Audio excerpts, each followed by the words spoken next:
안녕하십니까. 특종부동산 연구소입니다. 아파트를 살 때 여러분은 무엇을 가장 중요하게 생각하십니까? 가격 아니면 입지, 두 가지 가운데 한 가지가 아닐까 싶은데요. 물론 가격과 입지를 모두 갖춘 곳이면 더욱 좋겠지만 그런 데는 아무래도 집값이 비싸겠죠.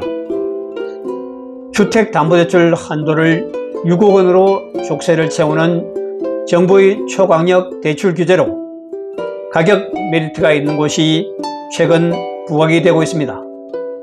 이른바 서울 외곽인 노도강 금강구 중랑구의 중저가 아파트가 대상입니다.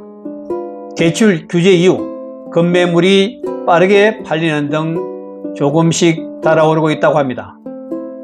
하지만 부동산 전문가인 송성은 도시화경제 대표는 단순히 정책 반사 효과로 집값이 오르는 것을 상승 초입으로 해석하는 것은 무리라며 신중한 자세를 주문했습니다. 서울 외곽지역은 문재인 정부 때도 규제 정책이 나올 때마다 급등과 급락을 반복했고 결국에는 오히려 하락폭이 더 컸다는 사실 때문이죠. 지금은 가격이 싼 곳보다는 살만한 곳인가를 따지는 게 무엇보다 중요하다고 합니다. 6.27 대출 규제 이후 왜 외곽 아파트가 주목을 받고 있는지 알아보겠습니다. 먼저 대출 가능성 때문이죠. 서울 강남권과 한강벨트 등 고가 아파트는 주담대 6억 원 제한으로 사실상 대출이 불가능하죠.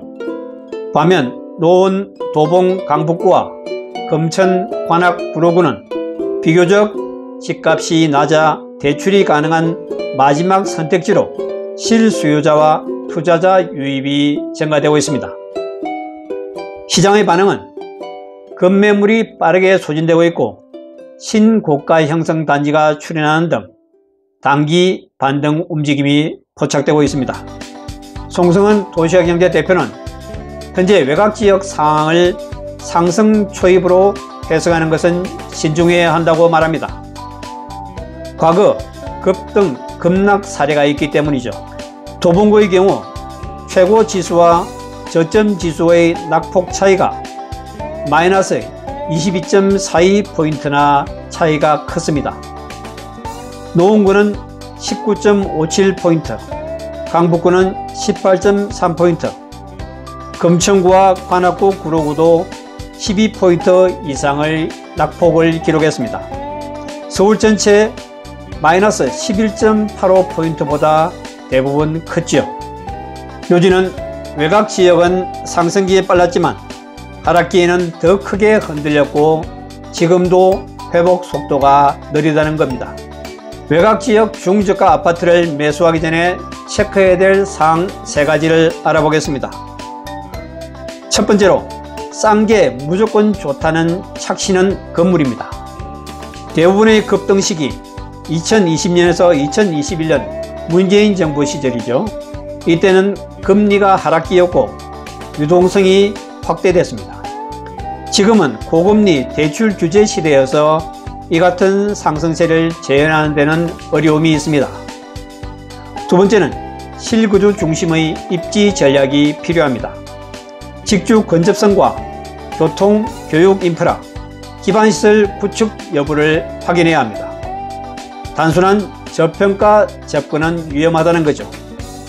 세 번째는 지금이 바닥이라는 착각을 금지해야 됩니다. 고금리가 지속 중입니다. 미국의 금리 인하 지연 때문이죠. 실수요와 전세 수요가 약한 지역은 반등이 일시적일 가능성이 높습니다. 현 시장은 기회가 아닌 검증의 시간이라고 송성은 대표는 말합니다. 단기 반등, 규제로 인한 반사 이익일 뿐 구조적 회복은 아닙니다. 과거 급등, 급락을 경험한 매수자들 사이에 경계심이 존재합니다. 국가 상승에도 실제 매수는 신중하며 거래량은 제한적입니다. 정책 민감성도 있습니다. 대출 규제 완화 시 투자자 이탈 가능성도 존재하기 때문이죠.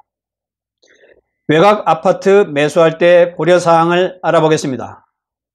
판단 기준은 입지 검증과 실거주 기반, 정책 모멘텀 분리입니다.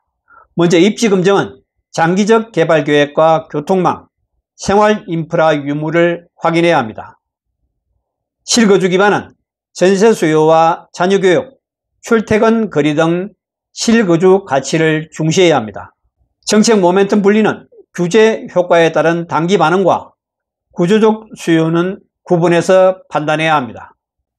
결론입니다. 지금은 집값이 단순히 싸다는 것보다는 그 집이 살만한 곳인가를 먼저 따져야 할 때입니다. 오늘은 여기서 마치겠습니다. 구독과 좋아요 부탁합니다. 감사합니다.